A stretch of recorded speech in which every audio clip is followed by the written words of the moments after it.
الصلاة والسلام. أما إذا حملنا هذه الروايات على مطلب آخر موكول إلى محل، فأساسا هذه خارجة عن محل النزاع، لأنه في روايات الطينة من المظالم المهمة، الإخوة يخلوها في ذهنه إن شاء الله، بحثه موكول إلى المسائل العقائدية. في روايات الطينة الإمام سلام الله عليه، فقط للإجمال أذكرها، الرواية رواية طويلة جدا في البحار موجودة. الرواية هذا مضمونها أنه يأتي سائل الإمام سلام الله عليه يقول: يا ابن رسول الله، أنا أجد من مواليكم من يعمل السيئات، كذب، سرقة، زنا، وأجد من مخالفيكم من يعمل الخيرات، كيف توجه ذلك؟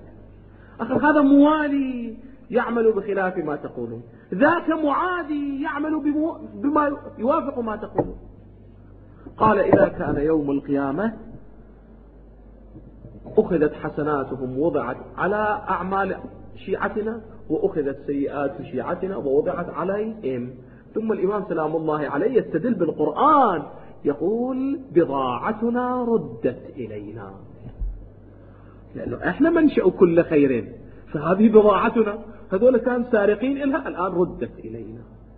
بس هذا بحث عقائدي آخر، أساسا لعله الرواية بصدد ذات، أساسا هذول لم يصدر منهم ثواب، وهذا الثواب موجود، ما حد يقول ماكو ثواب، ولكن لمن يسجل؟